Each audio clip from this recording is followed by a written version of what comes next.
सभी भक्तों को श्री शिवाय नमस्तुभ्यम। हर हर महादेव। आज से प्रारंभ हो रहे कार्तिक महीने के ये 3 नियम। यदि संतान प्राप्ति नहीं हो रही, वंश वृद्धि नहीं हो पा रही, संतान के लिए बहुत परेशान हो, तो संतान प्राप्ति के लिए एक दीप। विषम परिस्थितियां कैसी भी चल रही हो, दुख कैसा भी चल रहा हो, कैसा भी रोग जिसने आपको घेर लिया हो, समाप्त नहीं हो रहा हो, उसके लिए 3 दीपक वाला नियम। साथ ही साथ में ये 3 दीपक वाला नियम धन प्राप्ति के लिए भी किया जा सकता है।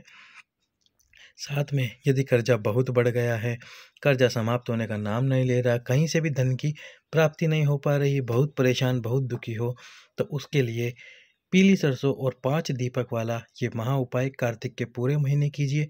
यदि तीनों समस्याओं से परेशान हो तो आप तीनों नियम अपना सकते हो। एक समस्या से परेशान हो तो आप एक नियम का पालन कर सकते हो। पर उसके पहले वीडियो को लाइक कर दो, चैनल को सब्सक्राइब कर दो, ताकि इसी प्रकार से आपको वीडियो और मिलते रहें।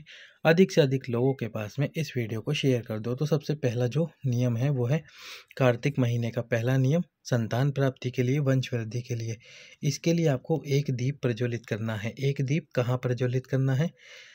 बेलपत्री का वृक्ष हो, वट वृक्ष हो, या फिर पीपल का वृक्ष हो, कोई भी एक वृक्ष आपको मिल जाए, उस वृक्ष के नीचे आपको ये दीप प्रज्वलित करना है। लंबी बाती का दीप लगाना है और उसमें घी डालना है।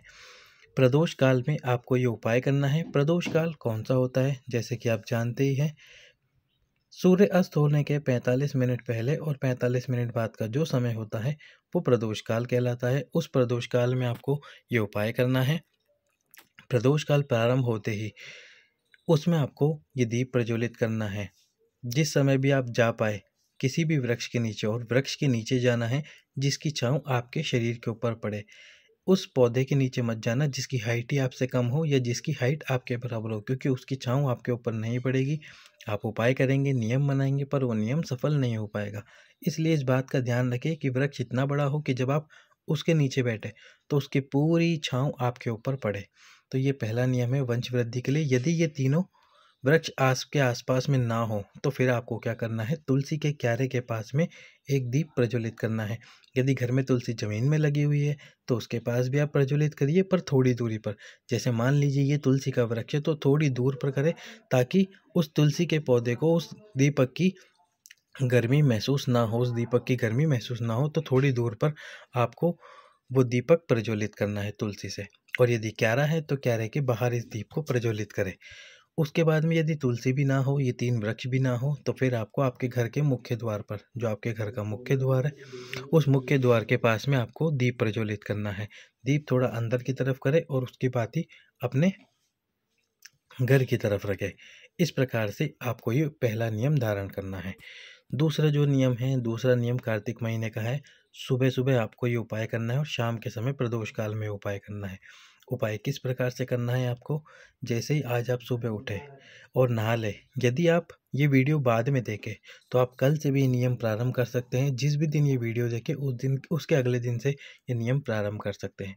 करना क्या है आपको? जो आपका मुख्य द्वार हो, उस मुख्य द्वार के दोनों तरफ, यानी कि सीधे हाथ पर और उल्टे हाथ पर, सीधे हाथ और उल्टे हाथ पर दोनों पर एक दीप आपको रखना है फूल बत्ती का, यानी कि गोल बत्ती का, और उसमें एक कमलगट्टा डाल देना है।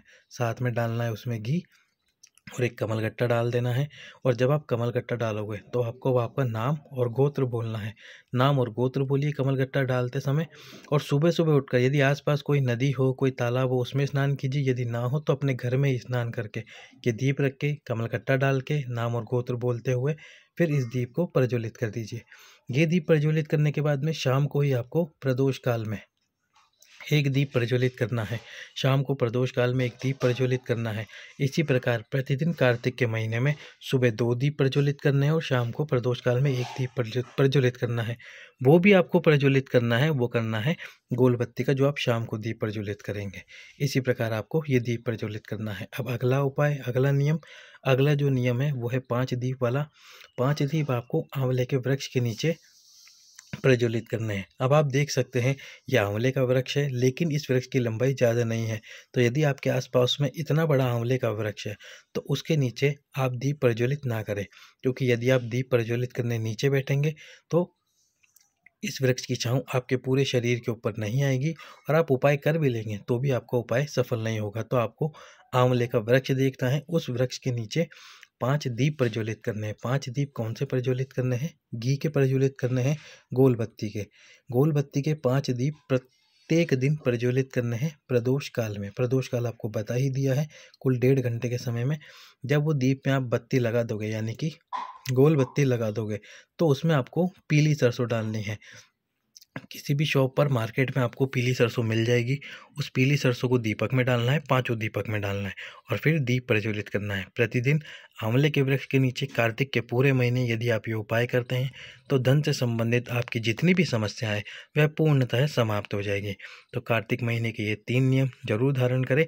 यदि 5 दिन 10 दिन बाद आप ये वीडियो देखें तो भी आप अगले दिन से ही इन नियमों का पालन कर सकते हैं। सभी भक्तों को श्री शिवाय नमस्तुभ्यम।